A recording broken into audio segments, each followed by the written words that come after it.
आणि यानंतरची बातमी आहे कोल्हापुरातून। कोल्हापुरामध्ये काँग्रेस नेते सतेज पाटलांना आता दणका बसलाय। कोल्हापूर काँग्रेस खिळखिळी झाली आहे। दिवंगत पीएन पाटलांची दोन्ही मुलं आता राष्ट्रवादीमध्ये प्रवेश करताय।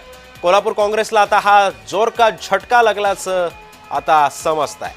कोल्हापूर काँग्रेसला सगळ्यात मोठा फटका बसलाय आणि सगळ्यात मोठा फटका सतेज पाटलांना सुद्धा बसलाय।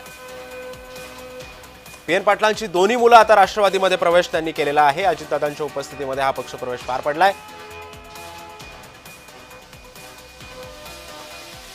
कोल्हापूर काँग्रेसला आता हा सर्वात मोठा धक्का समजला जातोय। राष्ट्रवादी अजित पवार गटामध्ये त्यांनी प्रवेश केलेला आहे।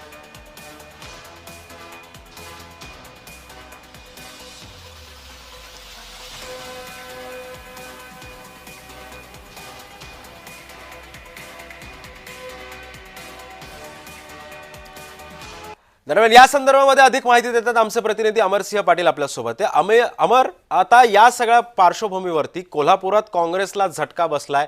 सतेज पाटलांची काय प्रतिक्रिया आली या संदर्भात?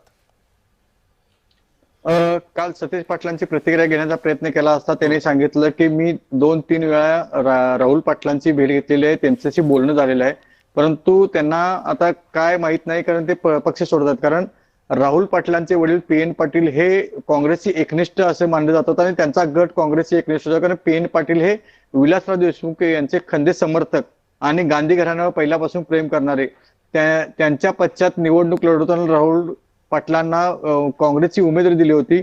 आज राहुल पाटलांची परिस्थिती आहे की म्हणजे काय करावं, कारण त्यांना त्यांच्या मतदारसंघामध्ये बांधणी करत असताना बऱ्याच वेळा अडचण झाल्या की त्यांच्या मतदारसंघामध्ये सध्या शिवसेनेचे चंद्रदीप नरके हे आमदार आहेत, त्यामुळे त्यांना काय करण्याचं आणि काँग्रेसला थोडंसं बळ मिळावं असं त्यांना वाटत होतं, परंतु काँग्रेसकडून त्यांना पाठबळ मिळत नव्हतं।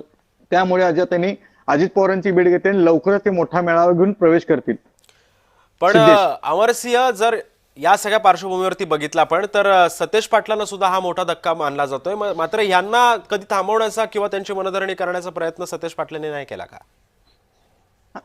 बऱ्याच वेळा सतेज पाटलांनी त्यांचं मनधरणी करण्याचा प्रयत्न केला, परंतु कालपासून पुन्हा एकदा त्यांनी सतेज पाटलांनी आता काँग्रेसमधील म्हणजे त्या मतदारसंघातील करवीर मतदारसंघातील राधानगरी ते असतील बुद्रुकवाड असतील या ठिकाणी काँग्रेसचे एक नेते 2 नंबरच्या फळीतले नेते त्यांच्या जवळ घेत आहेत आणि काल त्यांची बैठक घेतलेली आहे असं समजतं। आणि काल संध्याकाळी करवीर तालुक्यातील प्रमुख काँग्रेसच्या 2 नंबर फळीतले म्हणजे जे पीएन पाटलांचे समर्थक होते, त्यामुळे आता या सगळ्या पार्श्वभूमीवरती आता कोल्हापुरात काँग्रेसला आता धक्का बसलेला आहे। धन्यवाद तुम्ही दिलेल्या अधिक माहितीबद्दल।